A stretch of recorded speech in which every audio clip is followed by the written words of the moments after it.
Hi friends, it's Anna. I am batch recording tonight. I just did a video for a friend mail that Steph sent me that finally arrived today, and there's a whole story with that. That video is like just over a half an hour long. Feel free to go check that out, because we all know Steph is amazing. But I did have one more video I wanted to record tonight. You will not see this until tomorrow morning. So, I should say, before you, because I know you'll see this and it'll be Friday. Happy Friday. But I wanted to record this video because today, when you're seeing this today, Friday the 16th of August, is 5 years since my Dusty passed. You guys have heard me talk about her in other videos. Some of you have heard it. Some of you may not have. If you look at my picture for my YouTube, she is the other person in the picture with me. Some of you have seen my warmers, and you know that they're all very special. I don't really have a way to show them all to you tonight because we're in the library. But you can see behind me there my pink cast warmer with the spring pack. I have the butterfly wrap in that warmer, and I have a pink bulb in there from what came out for the breast cancer collection we did last year. Over here, and again, you can't see it, but over to my left, on the bookcase closest to me, is my Hope, Strength, and Love warmer, where I also have a pink bulb. And that, I actually have a whole display kind of set up for Dusty. I have a Chalk Couture ribbon that I made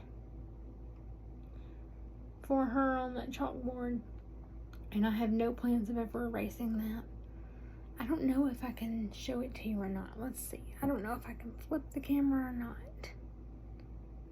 Can I flip the camera when I'm already recording? I don't know. Let me see what happens. No, I'm pretty sure that just takes screenshots. I don't know. I'm not good at this, y'all. So one day I will show you the warmers. But then in my bedroom I have, let me get it refocused, sorry. In my bedroom I have the Snow White Wishing Well element warmer. Because when you look at that picture, you will see how much like Snow White my Dusty looked. So I just wanted to tell you, and I didn't bring any wax with me or anything because I was so into the wax that Steph had sent. So I don't really even have scents to show you and things to talk about in that sense. But I did want to share with you really kind of how I found Scentsy and what happened. So we were in a church up until late summer of 2016 that we had been in since I was in 10th grade, and we loved the people. We have been in a handful of churches in my life. My very first we were in for like 7 or 8 years while my uncle was our pastor. He took his ministry full time, and we went to another little church of the same size. And then we went with some friends of Dad's that he used to work with. And that church grew and really just got too large for us, to where it was uncomfortable because we felt like there was nothing for us to do. And having been the pastor's family, we were used to doing and serving all the time. So we left there And we went to another little church that was much more the size of what my uncle had pastored. I need to kind of back up and give you the story. We didn't stay at, it was called Crossroads. We didn't stay there. That was our first church after my uncle gave up pastoring. We did not stay there but like 2 years. Then we went to a little church in Buford, and it was so sweet, and it reminded me so much of Open Door, where my uncle had pastored.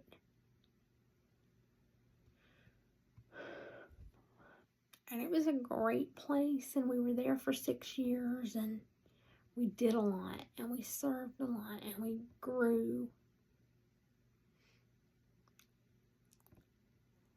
As a young teenage girl, I was in the Sunday school class that the pastor's wife taught. Her name was Miss Rita. That's not the Rita that you hear me talk about so much on here. But I do think it's kind of ironic that as much as I loved her, her name was also Rita.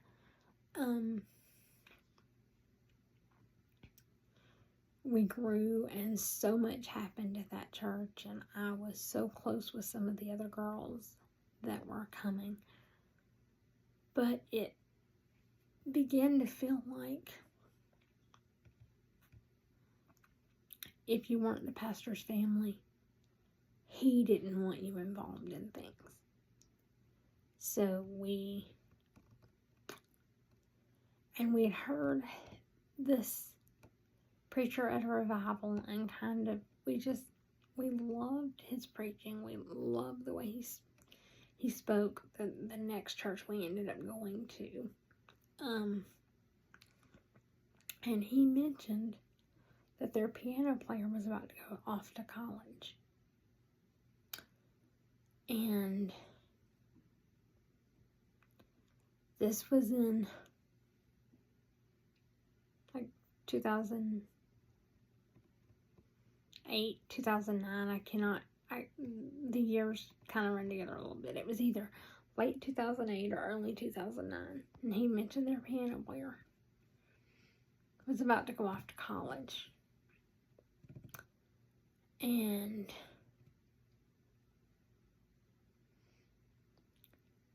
my mom plays piano, and so we thought, God's telling us they could use us. And they were a little bit larger, but it didn't feel larger when we came. And y'all, that was awkward. And this is all leading up to, we haven't even gotten to where my Dusty comes in yet. But I have to tell you some of this for it to flow better. Y'all, that was so awkward because we heard this preacher at a revival with one of my best friends in my high school at the time.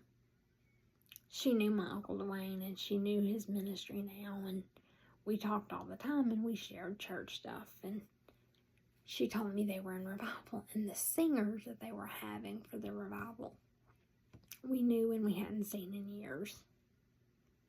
And she said, won't you come hear them? And I said, yeah, we'll come. And I talked to my parents, and I said, Marie and her family are in revival, and the Hendersons are going to be there, let's go. My mom worked 3 12-hour shifts at the time, and so she couldn't go with us the first night. But my dad, my brother, and I, we called a couple of our friends from Rest Haven, where we were going to church at the time. And we loaded up, and we went to this revival, and we heard the Hendersons sing. And then this preacher got up, and I can still remember the message he preached. He preached on Lord, if, out of John chapter 11, talking about when Mary and Martha are at the tomb of Lazarus. And she says, Lord, if you had been here, our brother would not have died. And he talked about how you can't call him Lord and then say if in the same sentence.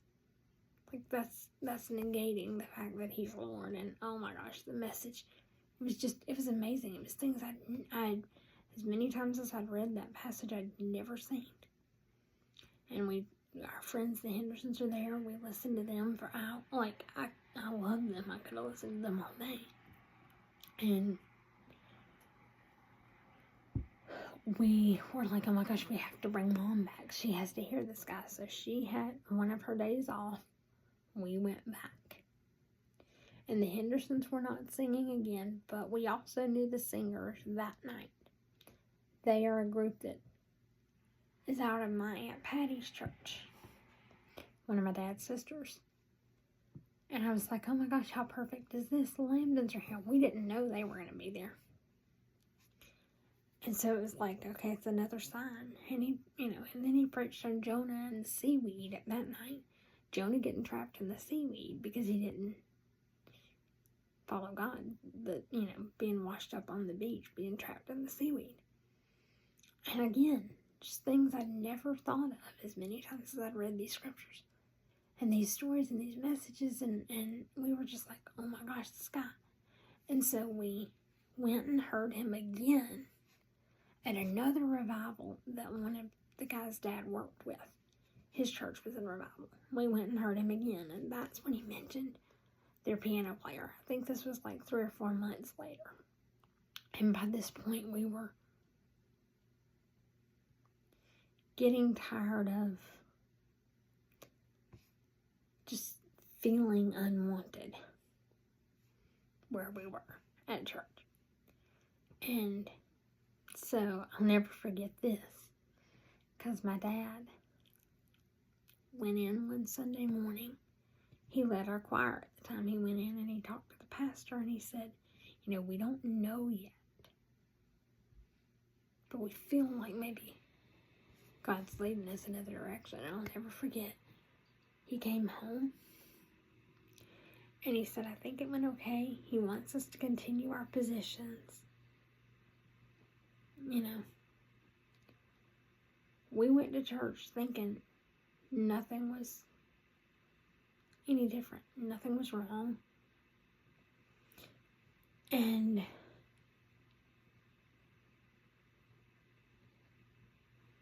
we continued things. Dad led the choir, Mom played piano, all the things that we always did. At the end of that morning service, he called us up in front of the church and told the church we were leaving. Now, that's in no way what my dad had said, so we were like, oh my word, what just happened? So we went through a period of shock, honestly. And the girls in my Sunday school class had a really hard time with it. They didn't want me to go. It was awful. Y'all, it was the worst. I cried for 3 weeks. Because one of the girls in particular, she would call me like every day or every other day. She wanted me to come back. And I couldn't. But we came to Greater Heights. So we're getting closer to meeting Dusty, but this is the church before my Dusty. This was Greater Heights. And we came there. And I immediately felt it. This was going to be home. But it was so awkward at the same time. Because the only people there we knew were this preacher that we had heard at these other revivals. We didn't know anybody else. And we got there on that Sunday night because we decided, we didn't know where else to go, right? After we had been basically dismissed at Rest Haven. We got there on that Sunday night. And the preacher recognized us and he came over to us. And he said, hey, I just want to let you know that if it's a little bit off in service tonight, please come back. Please give us a pass and please come back. They had had a gentleman pass away in their church building that morning. And so understandably, the church was shaken up. We're like, of course. It was a little bit of a just off service, but it was still a good message. And we were like, okay. And we didn't really have any other places on our heart to go. So we went back on Wednesday night, because y'all know me, you know that Sundays and Wednesdays are church days. We went back on Wednesday night. And I didn't know what their Wednesday night program was for. I didn't know if there was a teen class, if there were younger classes, because my brother was going into 6th grade. It was the summer between his 5th and 6th grade year. So we did not know what we just didn't know what they did on Wednesday nights. And so we decided we'll all just stay in the sanctuary tonight. We'll talk to the pastor after church, right? So we walked in, and we're not people that like to sit in the back. We like to sit up close. So we walked to the 3rd or 4th row. I can't remember where we sat. It was either the 3rd or the 4th row of chairs. And we sat down. This is like where we typically like to sit. And one of the ushers had the very awkward job of having to come to us and ask us to move. Because guess what was happening that Wednesday night? The memorial service for the guy that had passed on Sunday morning. Like, it was so awkward. And I remember thinking, this is the most awkward start to any church I've ever had in my life. Like, I don't know. There's something off here. But it was so great at the same time.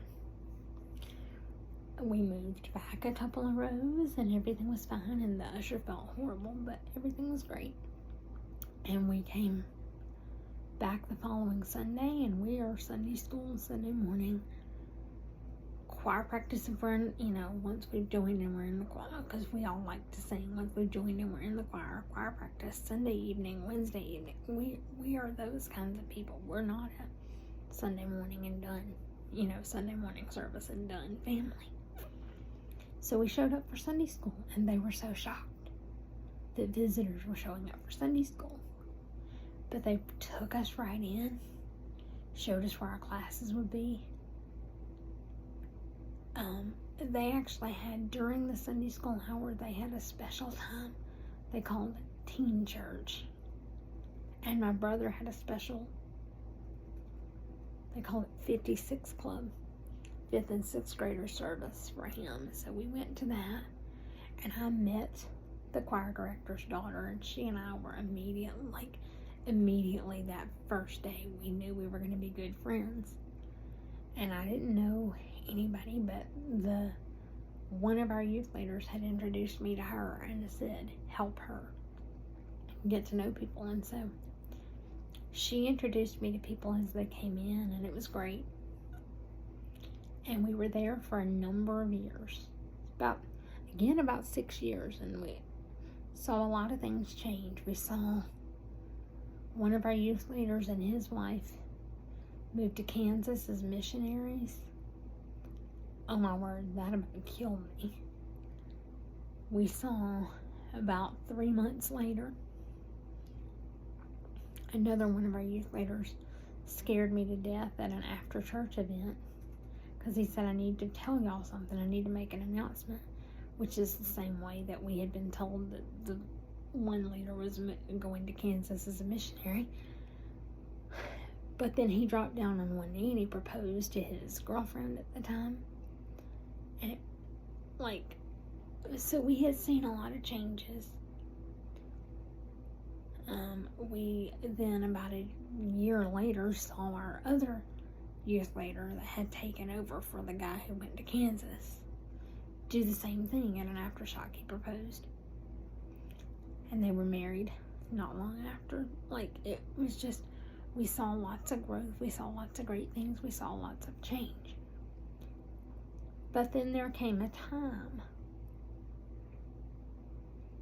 when they started going a direction we could not support. And for that reason, I will not give names, but I will give you a in this part of the story. But they started going a direction we could not support. And we were on our summer vacation as a family in Disney World. And I remember it was a Sunday and we had just gotten to Disney. And the church service had ended. Now, I don't know how many of you have been on that stretch of road when you first get into Orlando.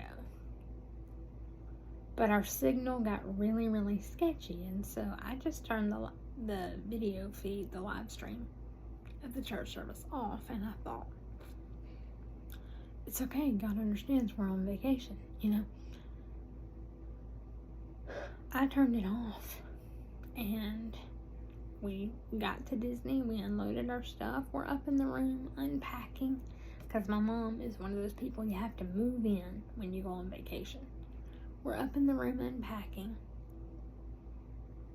and my phone rings, and it's my Rita, my angel Rita, that you hear me talk about so much.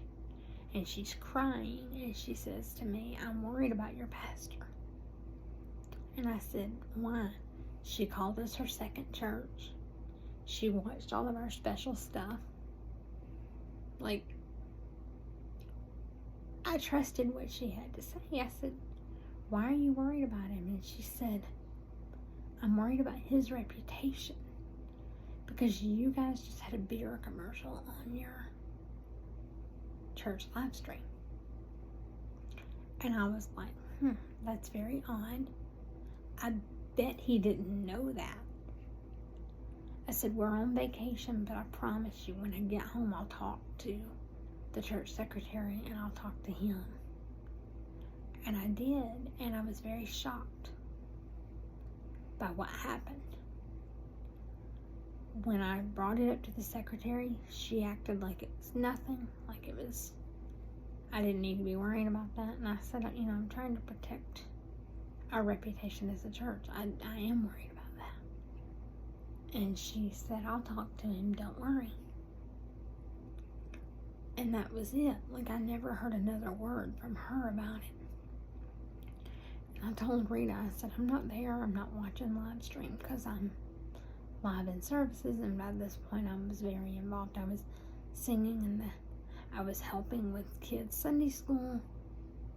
And then singing in the choir. And then going out when we took our kids out to children's church. And working with them in children's church. And I mean, I was very involved. I was doing a lot. And so I was so busy. I didn't, like, looking at the live stream was not on my agenda of things to do.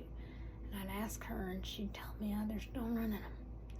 Oh, they're still running them. And that was my sign number one. Something was wrong. But I couldn't get away. Like, we couldn't get away because we were in positions of service and commitment.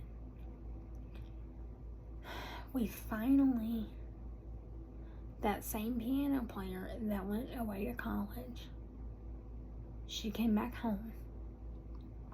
And it wasn't but a couple of months and she was engaged. And the date was set. And she asked my mom to play for her wedding. And so that's when my mom told us she and Dad had been talking and they decided that would be the last thing we would do as a part of that church. We would start visiting around after the wedding. By this point, we were helping with a nursing home ministry. Part of what we had taken on, we were helping with a nursing home ministry on Wednesday nights in this summertime when Awanas were not running. Because I would work Awanas during the school year, but then we just didn't started in the summertime going and helping with this nursing home ministry. The gentleman that was in charge of it got really sick and he got to where he couldn't always give the messages, and so there was another couple that came and started helping out. And they mentioned in one service in prayer time their pastor's son getting ready to go on a 3-month mission trip to Mexico. And when they said his name, I remember my dad and I looking at each other and we're like, that has to be the ones we know. And again, I'm not giving names at this moment. I will eventually give names for this group, because this is how we came to the church that we are still currently at, and which is also where I met my Dusty. So we're getting somewhere. But this was summertime, and he mentions this young man, and we're like, that has to be the people we know. So we stopped this gentleman and his wife in the parking lot that night, leaving the nursing home, and we talked to them, and we find out, sure enough, it is who we think it is. We knew this family when they were missionaries in Montana, when my uncle was pastoring at Open Door. We find out that he is back at I'll say it. Y'all know we're in Dawsonville. So we go to Harvest Baptist here in Dawsonville. We literally live less than 5 minutes from our church, and it's great.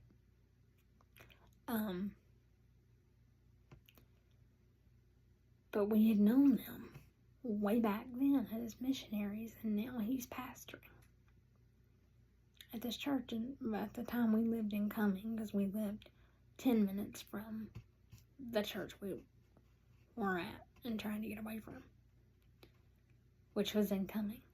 And so we looked it up, and it wasn't too long of a drive. It was like 20 to 30 minutes, depending on traffic, to get to the church. And so we're like, we need to go over there. We need to go over there and see. This was like the end of August. And I remember Brother Hugh saying, that's the guy that helped us at the nursing home, and his wife, Miss Elizabeth. And they said, we're having a Labor Day youth rally. Why don't y'all come? And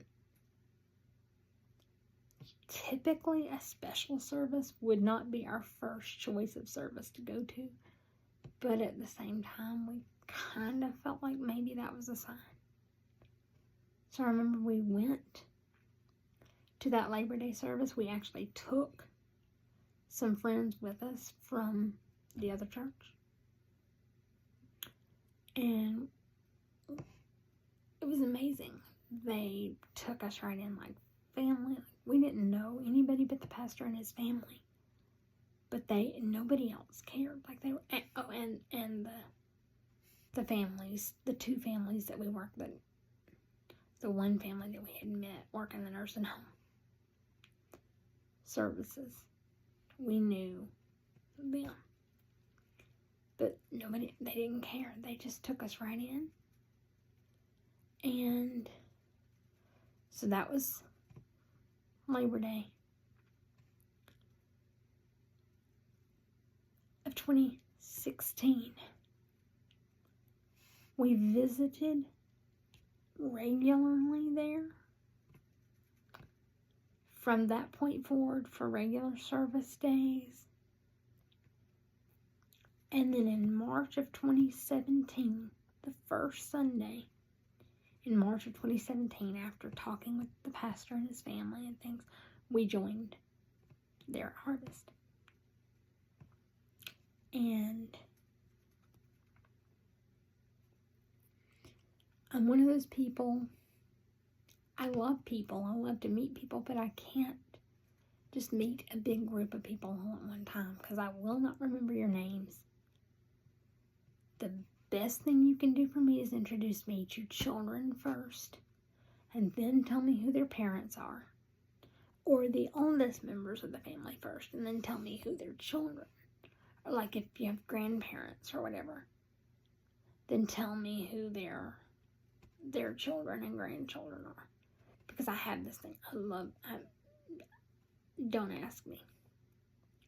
Majority of my friends are older than me. And I've always loved kids, and I've loved helping teach, and so that's the way I really wanted to meet people. Pastor's oldest daughter, who's she's 3 years younger than me.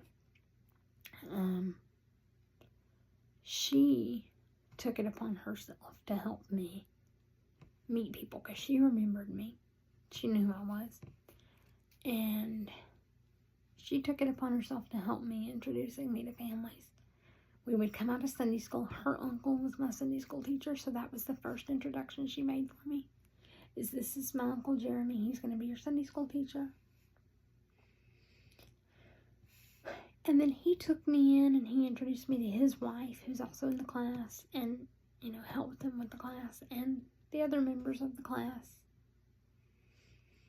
And then when that first Sunday school session got out, Ashlyn was waiting for me, the pastor's oldest daughter, and she took me. She taught a Sunday school class. And she took me and she brought me over. And she took one of her students and she introduced her to me, and she said, and when we go out into the sanctuary in a minute, we'll take you over and you'll meet her family. And I was like, okay, great. This is how I need to meet people. She got me on Sunday night and she took me over and she got another one of her kids and she said, all right, introduced the kid and she said, let's go meet the family. And it was working great. This is what we did every single week, every single service. She would pick one of the kids in the church and she'd bring them to me and she'd introduce them. And we'd go meet their family or sibling groups, whatever. And I remember one Sunday morning, it ended up being the Sunday morning that we joined after church.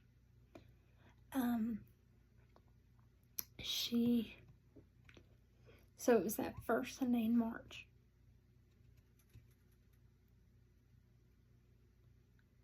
Of 2017. She grabbed me and she had 3 boys lined up behind her. They were at the time 11, 9, and 7.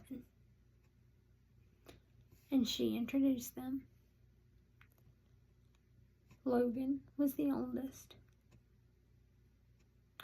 There was Bryson in the middle, and then there was the little one's name was Micah, which I think is funny because my cousin Ashley's little baby, who's almost 2, is named Micah, and so the fact that which he wasn't born at that point, obviously, but now I'm like, now I say baby Micah, and I just think about Dusty's boys, because they called him baby Micah.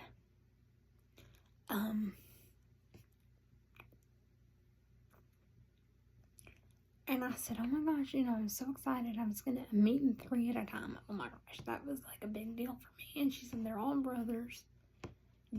She knew me well enough to know. She said, you're going to love their mother. And their dad's pretty great too, but I know you're going to love their mom. And I said, okay. So I said, okay, boys. You can help me. And little Micah, baby Micah, he said, I'll make sure you meet her. But we'd already talked to the pastor, and he already knew we wanted to join. So he asked us to come on up in the choir. So it got crazy. So we're trying to get up in the choir loft, and I never got to talk to their parents before service started. Service ended, and we were called up in front of the church and told that we were going to be moving our letter of the church was told that we were going to be moving our letter of membership and joining with them. And we I mean,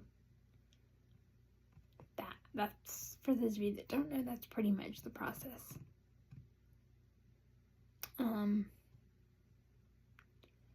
And then it was okay. Come around and give them the right hand of Christian fellowship, welcome them to our family. And so we stood up there and did that awkward line. And I remember I didn't know the woman, but I had seen this woman as I stood up there, and she just was glowing, and she had like just the glow on her face. To get myself through the awkwardness of standing up there while Ashlyn's playing the piano and the pastor is there, but he's causing the awkwardness because he's told the whole church to come say, to come welcome us. And I'm thinking, God, I don't know half of their names. Like, what am I going to do? I just locked my eyes on this woman and I watched her the entire time I stood up there. And we left, and like I never went to talk to their parents. Like, it was like I love the people and I love them now, and they really are our family now. But that was so awkward. I was like, get me out of there. And so we left. But as we were leaving, I remember I turned to Ashlyn. Ashlyn had come up on one side of me, and my mom was right behind me. And I turned around so they could both hear me, and I said, I don't know her. I was pointing at this woman that I had watched for the past 15 minutes, standing up in front of the church. And I pointed and I said, I don't know her. And I don't know what God's about to give her, but whatever it is, she's got it covered, because just look at the faith and the strength and the grace pouring off of this woman. And Ashlyn just smiled and she said, I knew you would love her. But she never gave me a name.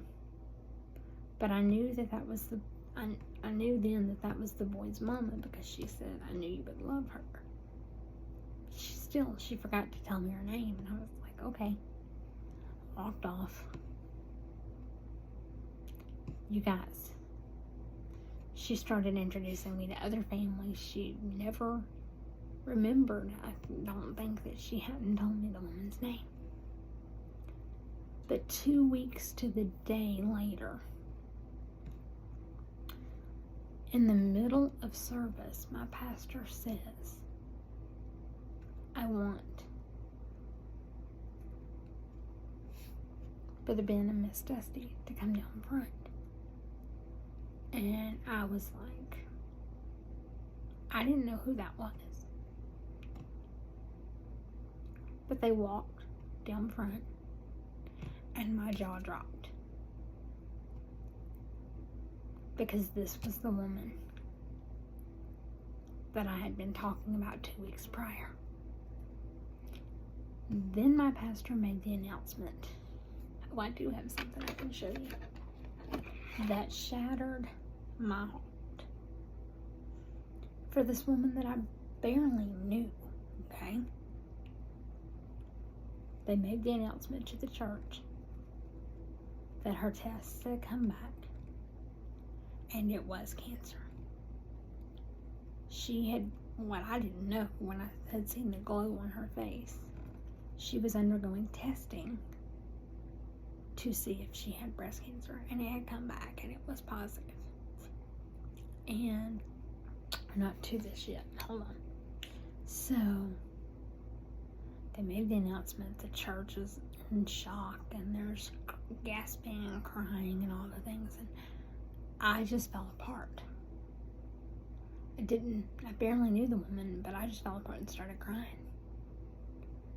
Because I felt like if I'd kept my mouth shut, she wouldn't have gotten sick.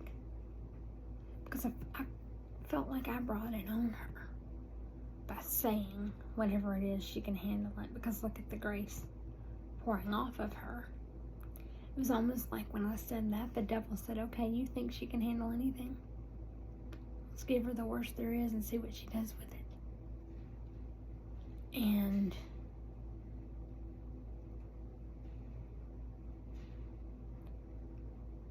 that's what happened. she, she had this cancer. And no, she didn't just have breast cancer, y'all. She had one of the most aggressive forms of breast cancer. It's called triple negative. And it later, 2.5 years, or about a year,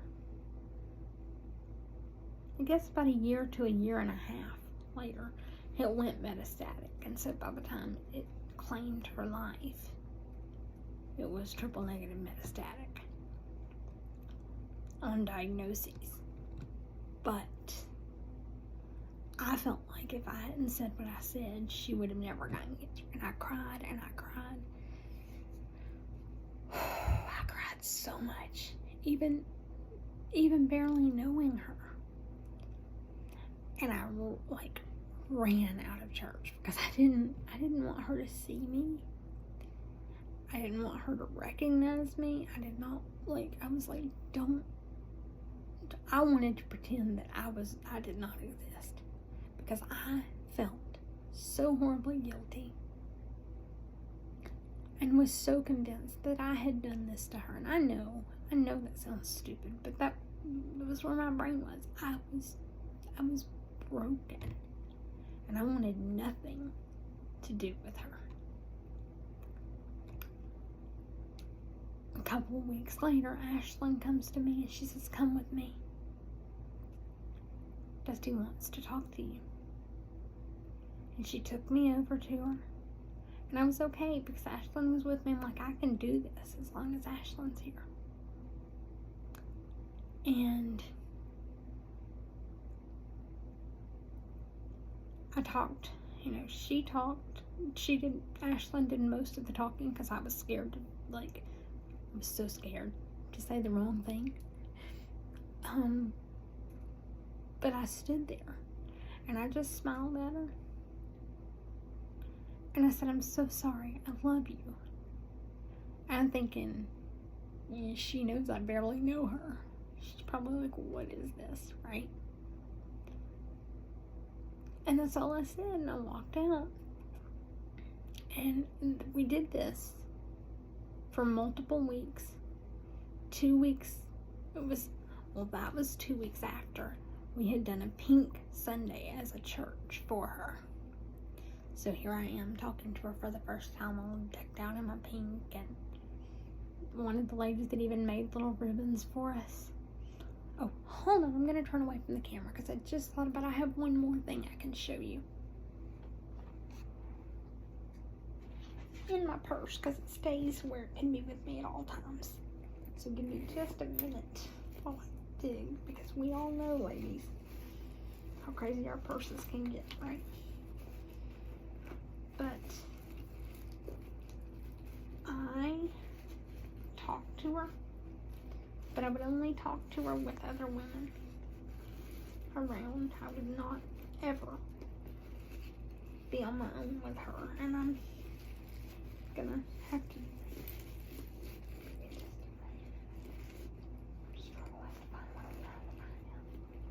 just gonna freak me out if I can't find it. Alright, we're gonna see. Make sure you cannot see things. I want to go down where I make sure you can. I'm trying to get there. Okay. Because we all know our purses are a mess, but I'm trying desperately to find one particular thing. Okay, here it is. Yes, thank you, Lord. Okay. I'm gonna put this here for a minute. So, sorry guys, I told you this would be a long video. So,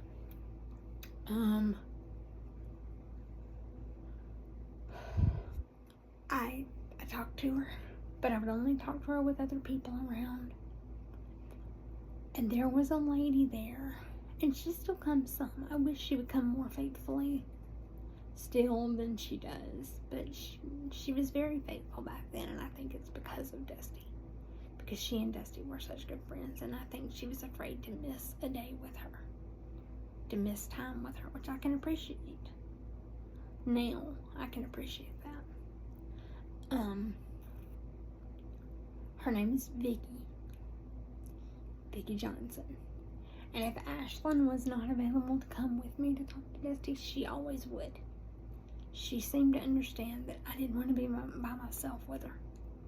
And I don't know if they understood why, but I think they understood that I didn't want to be by myself with her. I think they probably just thought I was scared of her because she had cancer. But I don't know that for a fact.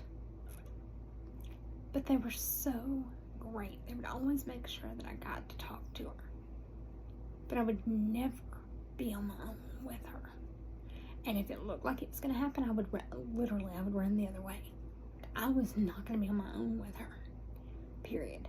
At all. So, I wasn't. I was not on my own with her at all.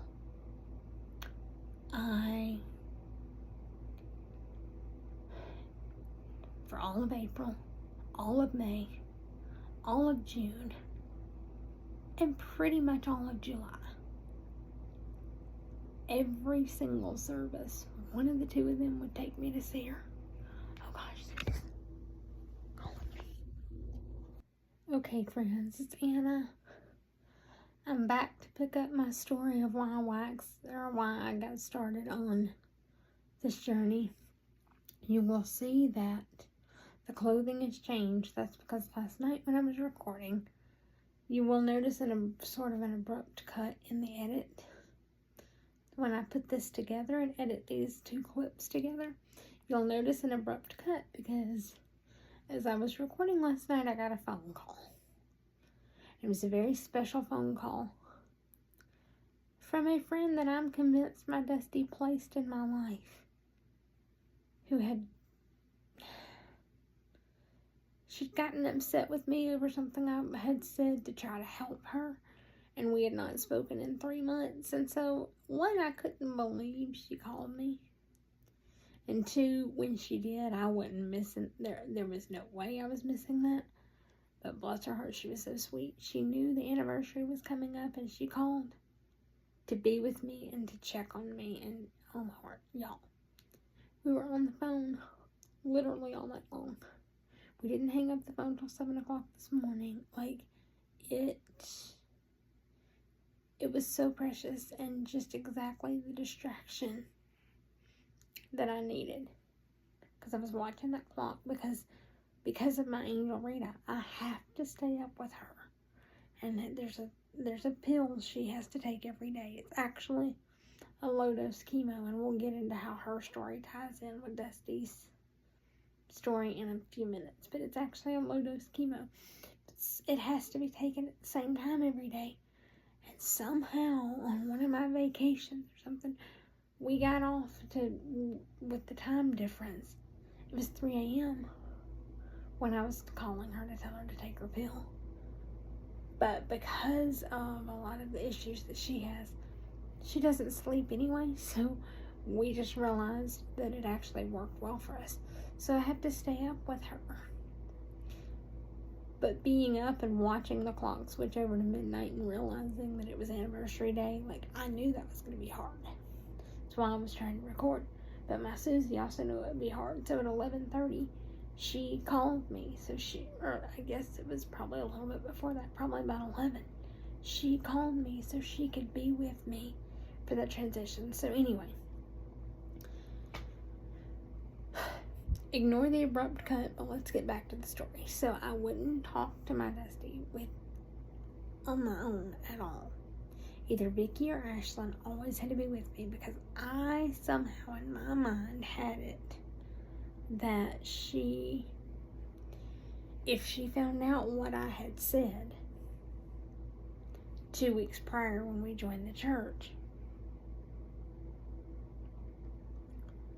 that she would not want to have anything to do with me. So I would only talk to her with Ashlyn and with Vicky because I thought that she'd be mad at me. She wouldn't want anything to do with me. All these kinds of things, which I'm going to tell you stories later, and I now know how crazy and how of the devil that was in my brain. But I was convinced of it. we did the Pink Sunday. And you guys, she came into church. She'd had her report placed for her chemo just 2 days prior on that Friday, and we did a Pink Sunday for her, and she was so weak she could hardly function. But on that Pink Sunday, I felt like we had the privilege of being a part of the sweetest private worship service I've ever seen in my life. Because did she ever worship? We were up in the choir and we were singing a song our choir sang regularly at the time called Did I Mention, which was made popular by the Perrys. If you know Libby Perry Stuffle, and is the widow of Tracy Stuffle, if you know any of them, that's who made. Libby actually sings the verses on the song. She's who, for the Perrys, and she's who made it popular. And I love her because I know some of her family personally, so that's extra special to me. But our choir sang that song. We were singing, Did I Mention That I Love Him? How I worship and adore Him. When I can see no way, He makes a way.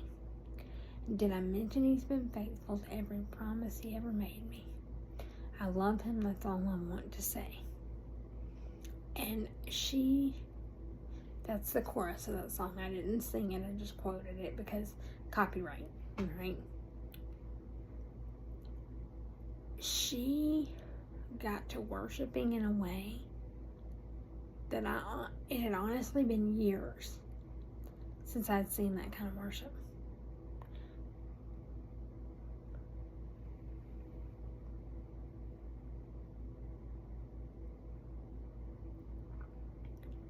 At least outside of my youth camp circle. And I loved it. I was so enthralled and so blown away. So we went through the entire summer, the entire spring and summer basically, with every service. Vicki or Ashlyn would come with me and they would spend time with me with her because they knew that she needed me, because she had said to them, and I didn't know it, but she had said to them how much I inspired her. Because those of you that don't know, I have cerebral palsy and I walk with forearm crutches that look like this. My hands go through the cuff and I hold the handle like this, and I have two. I'm just only showing you one, so I have one on each arm, and that's my balance assist for me to walk. And so she would see me go up into the choir loft with handing my dad one crutch and holding onto the railing, go up into the choir loft and get settled and put my crutches down, and she'd see me stand there and have to hold onto the chairs in front of me and all, but whatever, the railing in front of me. Back then we had pews in our choir, and just like we're in the rest of the church, and there was a wall here, and she'd see me go up and put my crutches down and hold onto that wall to balance and sing the songs, because I've been in chorus since I was in 6th grade. I love it, and if I can use that talent for my Lord and Savior, that's what I want to do.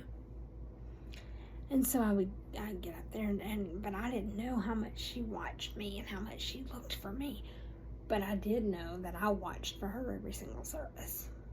So we went through the entire spring and summer with them, just making sure I got little pockets of time here and there with her. Our pastor's wife's birthday is the end of July, and so all the ladies took her out to Mexican for her birthday. The next day, a group from our church was leaving on a missions trip out west. I knew that Ashlyn would be busy with her, because she's a pastor's daughter, so she'd be sitting with her mama.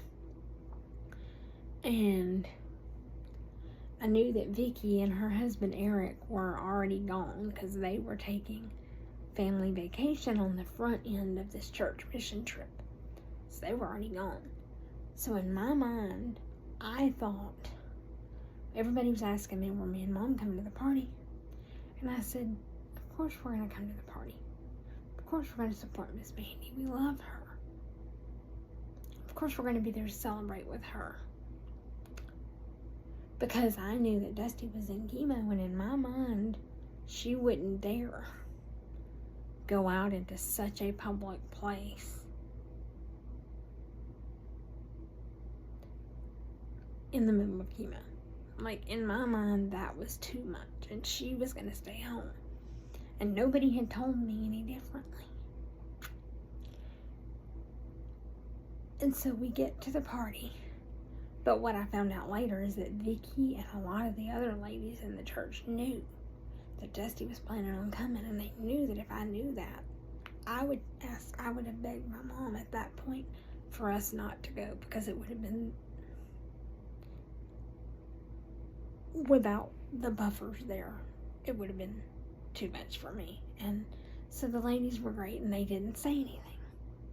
We got to the party, and they'd already grouped up and sat, and they showed me where to sit, and they left this one chair about two, I can't remember if she was 2 or 3 chairs down from me.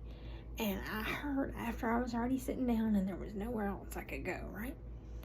I was going to be in one of these 2 empty chairs, because my mom had sat down on an empty chair on the other end of a group, or one of our groups of tables. I heard them say, all right, when Dusty gets here, she can just sit here. And I freaked out, because I didn't know what I was going to do, because she was going to be one of the closest people to me. And if anybody's been out to eat Mexican with a big group of people, you know you only talk to about the 5 people closest around you, because it's so loud in most Mexican restaurants. And I was freaking out, and she came in, and I didn't even know what to say to her. I was so awkward. Y'all, I was so awkward. I had no idea what to do. I had no idea what to say. But I ended up talking to her a little bit, really just letting the other handful of people right around us ask her the questions, and then I would hear the answers, and then I could piggyback off of those questions or whatever. But I didn't know. I was so awkward. I did not know what to do.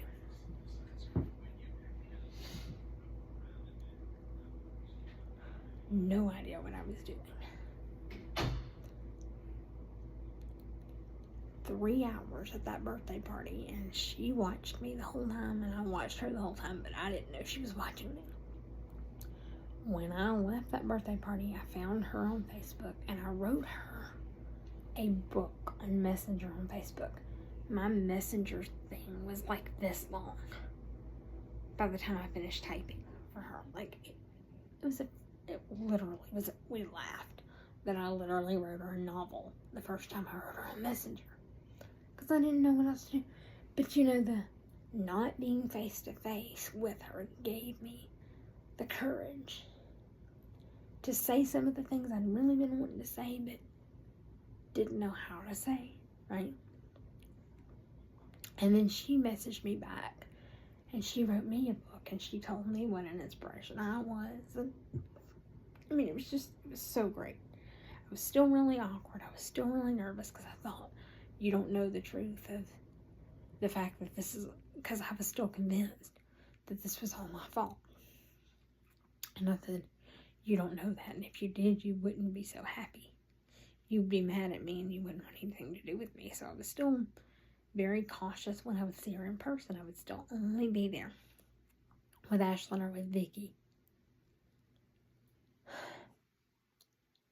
And that continued for a long while. But I loved her, and I wanted to help her, and I did all kinds of things. I organized parties for companies. Back then I was with Jamberry, who, by the way, does not exist anymore. I had a friend that did LuLaRoe. I had a friend that did Mary Kay. And I had a friend that did Unique. And we got together, and we all organized parties that I didn't tell her about. I just oversaw the parties. And I got her a whole bunch of rewards from both my Jamberry, which was my business at the time, the Mary Kay, the LuLaRoe, the unique stuff. I got her everything I could with all these rewards and all the things, and there was her symbol the entire time on her journey was butterflies. And so I have a couple of things to show you. These are my most recent addition, and I've only been making these since she's been gone. But I color these up by hand. And sometimes there's different shades of pink because I work with markers that I have, and when one runs out, they run out. But this one is a very light baby pink in the wings, inside the wings. The outline is just a black Sharpie marker. And then the actual ribbon itself is actually colored with, let me see if I can show you one. I think I have one in here. I think I still have one in here with me. Yeah.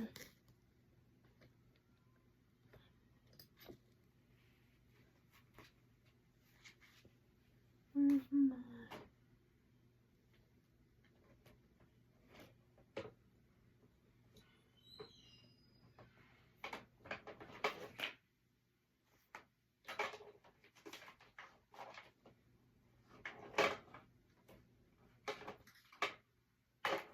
Hang on, guys. I'm trying.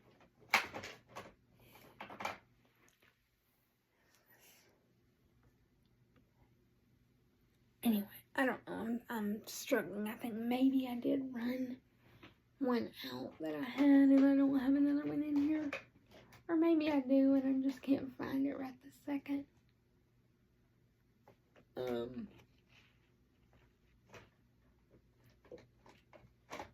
Because I have multiples of it. I know, I just don't have another one in here. It looks like. But Sharpie actually came out with a pink ribbon marker. And I did. And it actually, like, they have the ribbon on the body of them. Look, let me see. I might have another one in here. I might have a backup. No, I don't. I thought I had a backup in here. I know I have a bunch more of them, and it just means I need to get another one out. But I found them in my college bookstore, and I bought every single one they had. And I used that to color these ribbons up, and it won't be too long, and I'll need to buy some more. But I do these, and then I laminate. So these are printed 6 to a page, and then I color up a whole page,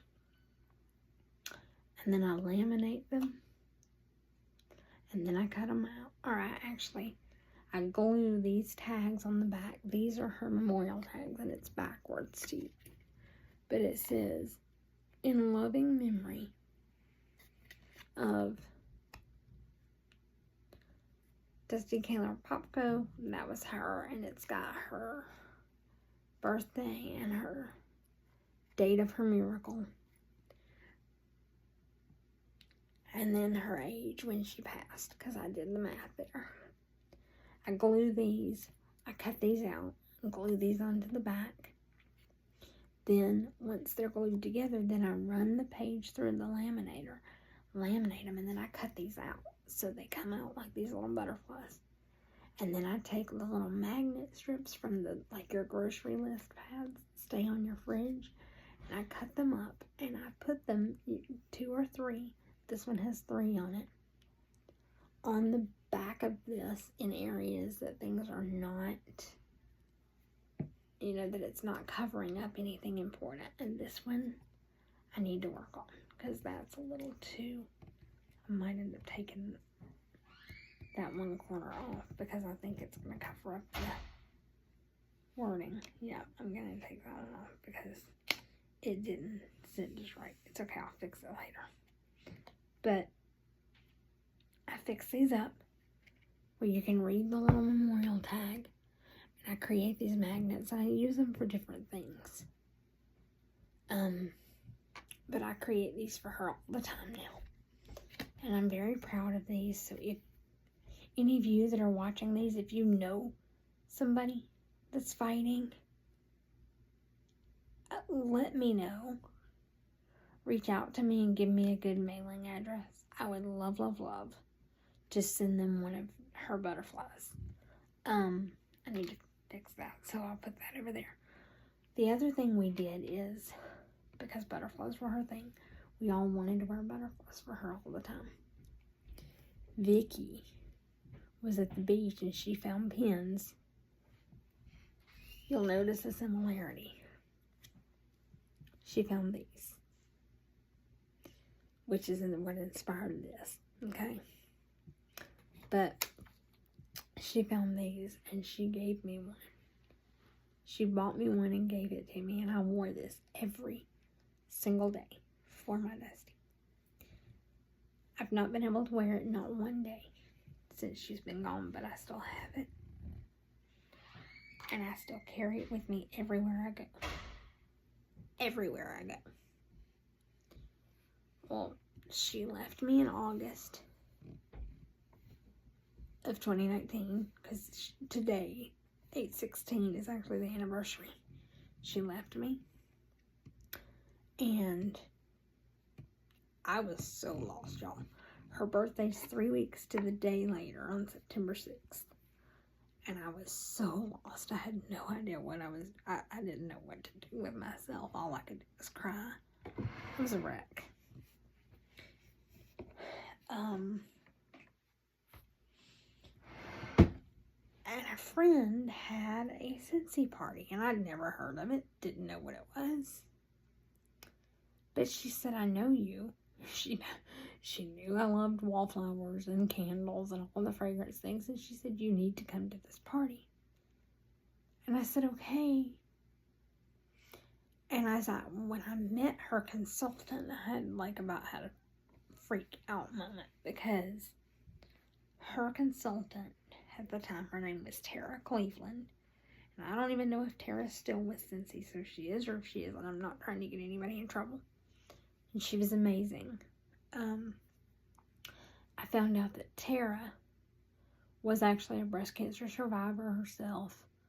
Prior to being a patient, she had been a chemo nurse, and she had watched her mom go through her own battle with breast cancer. And so Tara helped me with another project that I was trying to do for a current group at the time of Breast Cancer Warriors. Through my Jamberry business, she had some jams that she couldn't wear anymore, and she gave them to me to use in this project, and we got to talking, and oh my word, she was amazing. And I told her all kinds of things about just the relationship and the bond that over time Dusty and I had built, because after that day at Mandy's birthday, I still was very awkward, but I knew I wanted to help her. I wanted to do anything I could for her. And I put together an event for the ladies of the church to support her. And we did butterfly nails, because butterflies were her thing. My nails are naked today, but I'm going to put new nails on tomorrow. So, my nails have been naked for a few videos because I was planning this set specifically. But, oh gosh, I got my head button because I freaked out. I was so very, very careful what I said to her, but I wanted to help her. So I did this event with the ladies of the church, and then Vicky took me over to her house because I was going to do her nails and do her spa day, and it was going to be very special. I was so excited. Got over there. Vicky had her 3-year-old granddaughter with her. Her husband worked night shift at the time as a policeman. So she stayed with me for a little while, and she said, Presley, let's let Papa sleep.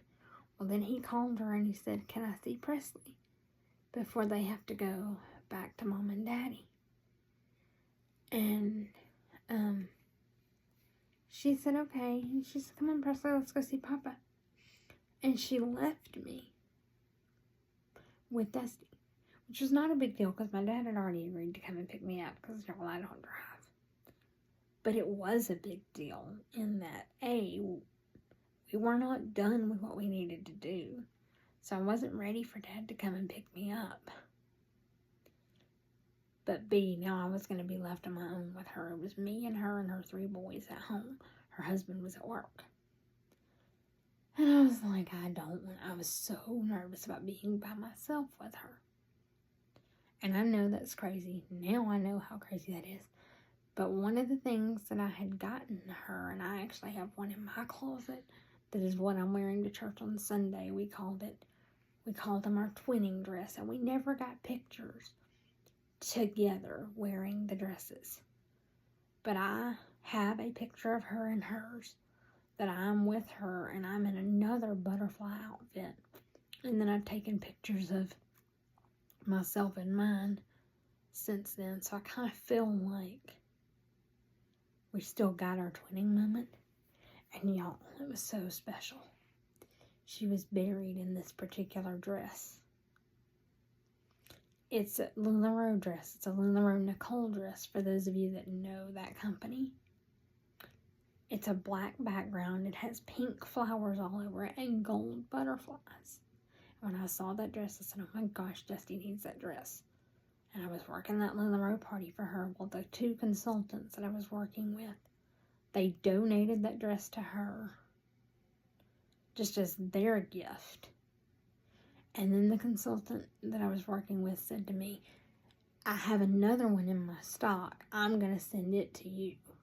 And she wouldn't let me pay her for it either. And the girls in the LuLaRoe party helped me get a ton of stuff, a ton of rewards for Dusty. But the one piece that the consultant actually had in stock was that butterfly dress. So she said, I'm going to go ahead and send you this. I've got to order her the rest of her rewards. And I'll find your dress and I'll send them all that together. And I said, okay, great. So she shipped that dress out to me. And when I went to Dusty's house that day to do her nails, I took her the dress. And I asked her to go try it on because I knew it was one size, and mine, it was a medium. And the other one that was coming was an extra small, and I knew that she'd been really sick, and I didn't know which one would fit better, so I told her, I said, look, I have one coming that's 2 sizes smaller, so if this one's too big, you just let me know and you can have the other one and I'll wear that one. I didn't mind oversized. Although the extra small fits me great, I could wear them. I actually can wear Nicole's all the way up to a large. So I didn't mind. I could go either way. So I told her, I said, you just let me know. And she went in her bedroom and she tried it on. And she came out, and I'll never forget. She said, are you sure it doesn't make everything too obvious? She said, I love it and it fits like a glove, but are you sure it doesn't make everything too obvious? Because she'd had 2 rounds of chemo and then had a double mastectomy and was in the process of beginning the stages of reconstruction. And it was, she was very self-conscious about it. I said, no, you look like a princess. Oh my gosh, come here. And I was loving on her and I was hugging on her. And she said, well, I guess I know what I'm wearing to church tomorrow because this was on a Saturday. And she went in her bedroom and she changed clothes again and she put the dress in the washer to wash it and dry it and get it ready for, actually I told her, typically you hang dry them. I said, but because you want to wear it tomorrow, go ahead and put it in the dryer. So she got it ready. And then I'll never forget it because I was so nervous. Vicky and Presley were still there in that moment, and they had helped me encourage her about the dress. But then she sits down as I'm getting the nail stuff out, and she looks me directly in the eyes, and she says, why do you run from me? And she made me cry so hard. Y'all, I cried so much. And I said, I can't, oh my gosh, Misty. And I told her, I just broke down and I cried and I said, it's all my fault. If I had just kept my mouth shut. By this point it was almost a year. Because this was September. And I was at her house and she'd had surgery in August. So she was 1 month to the day post-op of her surgery. But March was her diagnosis. So I was already, we were 6 months in. And I said, if I had not opened my mouth 6 months ago, you would not be as sick as you are today. And I told her what I had said. And I told her that how convinced I was that this was the devil saying, oh, you think she can handle it? Let's give her the worst thing there is and see what she does with that. And y'all, I cannot describe the look on her face. She was so heartbroken. And she said, don't you move. I can hear her still. She said, don't you move. You stay right there. I'll be right back. Sorry. And give me strength, Lord. She went into her bedroom and she came back out carrying her Bible. And I knew I was in trouble then, because when Miss Dusty got her Bible out, you were in for it. And she came back and she sat down. And she sat at her kitchen bar with me. She sat down and she put her Bible between us and she said, I want to show you something. Okay. Trying to hold it together, y'all. I'm sorry. She said, I want to show you something. And she opened up her Bible. Psalm chapter 118 verse 17 says, I shall not die but live and declare, I'm not sure if I'm quoting it exactly right, but I think it's, and declare the glory of the Lord. And next to that, she had a little tiny little metallic butterfly sticker she had put down. And she had dated it. And that was her theme verse for her devotion the morning that she got her breast cancer diagnosis. And then she flipped a few pages and she showed me another verse. And she flipped a few pages and she showed me another verse. And she flipped a few pages and she showed me another verse. And every single one of these verses she was showing me, she had dated them. And they had these little butterfly stickers. They were for every single day along her journey for 6 months to this point. And she didn't show me every single verse, but you get the idea. She showed me where day by day. And she said, I don't want you to ever say those words again, because God's going to use this to declare His glory. And she said to me then, she said, I never would have asked for this, but I wouldn't trade the closeness I feel with Him through this for anything, and I trust the glory that He's going to get, because I shall not die but live and declare the glory of the Lord. And she said, don't you ever let me hear you say those words again. And she just hugged me. And I cried and cried and cried all over her. And she said, I don't ever want you to run away from me again, because I don't blame you.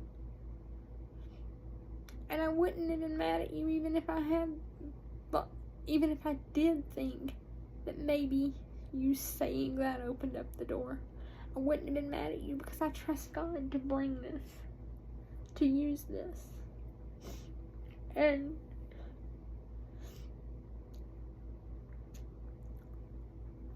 it was so precious. For 3 more hours, I sat at her house and we talked about everything under the sun. She fed me lunch with her boys. We did her nails. We watched church services. We talked. And she didn't want me to leave. And she hugged me at the door. And she said, I'll see you in the morning. Don't you run from me. You come to me. And I said, okay. And I asked her if we could take a picture for the LuLaRoe girls, because I knew they'd want to see her in the dress. And she said, only if you'll take a picture with me. And I said, okay. Because I knew she was really self-conscious about it. And I said, you can wear your... And she'd had the dress on with and without a little black sweater. And I said, you can wear your sweater if it'll make you feel better. But when we came to taking the picture, she actually took the sweater off and she said, no, if you're going to be with me, I can do this. And oh my gosh, it was another very precious moment that we had together. But I remember being in her house, and I know exactly what her house smelled like. And so after she was gone, I'm in this Scentsy party. And I'm talking to Tara, and I just felt like, knowing her story, I could tell her about Dusty, and so I did. And she said, oh my gosh, I want to help you memorialize her through scent. And I said, oh my gosh, I would love that. And she talked to me about what Scentsy had. And she told me about this program called Club, but this was winter time, and nothing that they had really smelled like Dusty's house at that moment. And so I didn't buy in that. I think I did buy my first warmer and maybe a 3-pack of seasonally appropriate bars in that party, but that's all I did. And I don't even have that first warmer anymore because I actually gave it to Julie to be part of the suicide awareness thing she was going to do in honor of her son. But then they had the fire a week later, and she lost all of that, so I feel really, really bad. I don't even have that first warmer anymore. But it's okay, because Scentsy has come out, and tonight the warmers are off because I've not been home all day. But Scentsy has come out with so many. You can see my pink cast over there. Other great warmers that have helped me in that memorialization of her. That fall and winter catalog was out. And then that first spring without her. So as we were approaching the 1-year anniversary of her diagnosis without her, they came out with, it was the catalog that had the Hope, Strength, and Love warmer in it. And I saw this bar in the catalog, and again, I don't have it with me. Oh my gosh, I should have. But I saw this bar in the catalog called Rainbows and Butterflies, and I honestly knew nothing about it. I didn't know what it smelled like. But the fact that it said butterflies called to me. And I wanted that bar. And I wanted that Hope, Strength, and Love warmer, but it was a charitable cause warmer, and it was $50. And to be honest, at that point, and being in college and being on my journey, I just didn't have an extra $50 to spend to get that warmer. So I asked Tara to do me a party. And she did. And neither one of us knew that you can't use rewards on charitable cause products. She had told me I could get that warmer for free, and so we put a party together. And I worked that party, and she helped me work that party, and we got me to the point where I had earned enough in rewards to get that warmer and actually a good bit of wax for free. And then she found out that she couldn't give me that charitable cause warmer with rewards. So she picked herself out a warmer in the catalog. She had the rewards shipped to me, or shipped to her, she bought me that Hope, Strength, and Love warmer and had it shipped to her as well. And then she took the warmer out of my rewards box that she had ordered for herself. She put in the Hope, Strength, and Love. She packaged it all back up and she sent me my order. And I cried like a baby when I opened it, because I opened up that I opened up the Hope, Strength, and Love warmer and I saw the ribbons and I just cried and cried and cried. And then I picked up the Rainbows and Butterflies wax bar. And when I opened that wax bar, it smelled just like her house had smelled that day I'd been with her in September. Which is weird, because this is spring and summer fragrance, and you would have thought that her house would have smelled very fall, but this was early September. It was right after Labor Day, and she loves sunflowers, and so everything in her house for fall was sunflowers, and she wasn't super transitioned over yet. So it still smelled very... I mean, Rainbows and Butterflies to me is an all year round scent, but it just, that bar smelled just like her house, and I lost my mind. I cried and cried and cried, and it took me 3 hours to even be able to tell Tara that I had received my rewards, because I couldn't stop crying to type on Messenger. I was a wreck. And I said, oh my gosh, I need this. And I started a club because she told me about club, and I never, ever, ever wanted to be without, at the time, my Dusty bar. I called it. That was the only fragrance I'd ever experienced, but I knew I never wanted to be without that bar. Well, I warmed all the testers and things that I'd gotten to keep from the party, and I started warming up my bars, and I cried. Oh my gosh, I would cry every time I'd put wax in the warmers. I would just cry. And then Tara, I don't know exactly what happened, but she really took a step back as a consultant. I'd done another party with her, and I had another box of rewards sitting at her house that it took me almost a year to get her to send me. Like, it was a whole big deal. And by this point, I was talking to other consultants saying, how do I get her to do what I need her to do? And they helped me and helped me figure out how to get my rewards that she was still sitting on. And then one of the ladies said to me, you know, you could just join and do this yourself and get all the things to remember her, and maybe share that with somebody else and help somebody else not feel so far from someone they've lost. And so she encouraged me to join Scentsy from there, but I did. And for those of you wondering, Laura Whitfield is my sponsor, so how ironic that she was talking to me about the power of scent in dealing with grief, and now we all know what her life has been the past 2 years. But I did. I joined Scentsy because I really felt like Dusty was pushing me into it, because she was there. There was a warmer that was her ribbons.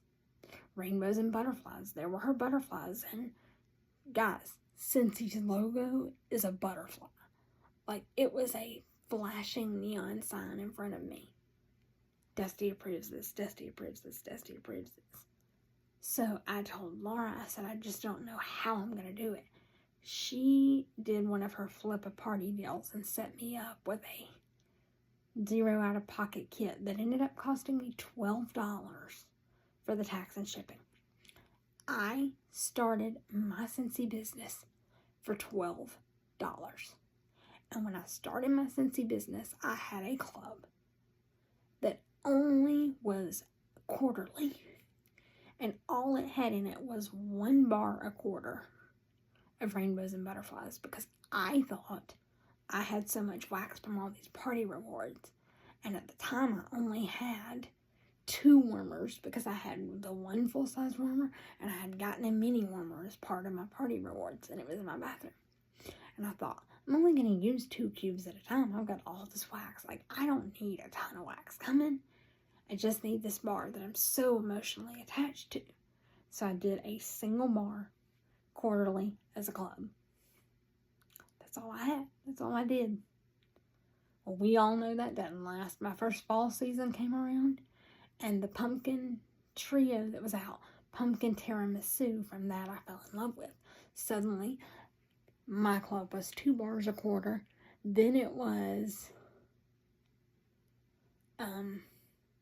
because I had not done any clubbing of spring, summer, other than my Rainbows and Butterflies bar. I really didn't care about anything else, what came back. Well, then there was my first Bring Back My Bar, and Cutie Pie Cupcake came out. Cutie Pie Cupcake smells just like my Nana's lemonade cake. And Nana was not gone back then, but she is now. And I knew somehow I wanted that lemonade cake bar.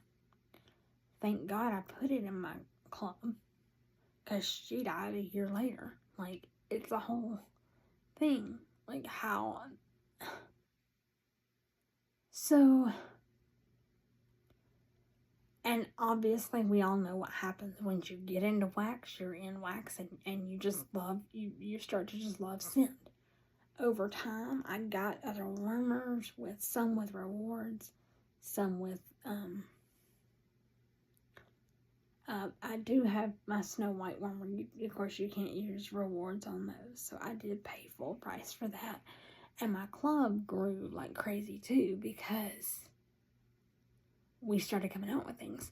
Anybody that knows and watches Melissa Johnson Haight has heard her stories about Ursula, and oh my gosh, how similarly I feel like we are in the bond that I have with Dusty and the bond that she had with Ursula, and the similarities.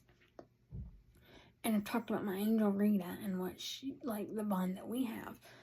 I have scents now in my life that represent every single one of those things. I've got Dusty's Rainbows and Butterflies. I've got Nana's Lemonade Cake.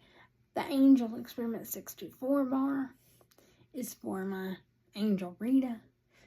I have the Ursula bar for Ursula and for Melissa. I've got, and y'all, the trio of Ursula, Rainbows and Butterflies, and Angel together is amazing. If you've never done that, just throw in a little mixer in there. Then, since he came out with there was the Evil Queen, just one bite bar in that collection, because at the time we didn't have other Snow White things. So I put that in my club as another representation of Dusty, because she looks so much like Snow White. Even though I hated that it was the Evil Queen and not Snow White. Like, but I love that bar. I love apple cinnamon, so I was okay with that. Then we came out with the Snow White Kind Heart. And you guys, I cried for 6 weeks over that release. Because I got my Snow White warmer and I got my Snow White Kind Heart bar. Guess what? They're my club. My quarterly club now, y'all. This is my wax journey and story. My quarterly club, from the power of scent memory and the healing that has come slowly but surely to me on this journey through that, my quarterly club is over 100 bars. And I now have a monthly club because the breast cancer collection came out, and y'all know I went ham. I now have a monthly club with all 4 of those scents. Yeah. It's like, so there, for those of you that are like, great, she does these empties, how did she even get into wax? It's really my precious miracle girl, Dusty, that I have to thank for it. And today, on the anniversary of her passing, 5 years ago today, 8/16/2019, as compared to today's date, 8/16/2024, I wanted to finish recording and hopefully put this video out so that on the anniversary of losing her, you could know how my miracle girl brought me into wax, and how she has, through her presence in these scents, continued to help me heal from learning to live without her. I love you all. And I love you, Dusty, and I thank you for what you taught me in your 2.5-year journey. And I'm so thankful that you got your miracle. Friends, have a blessed day on purpose.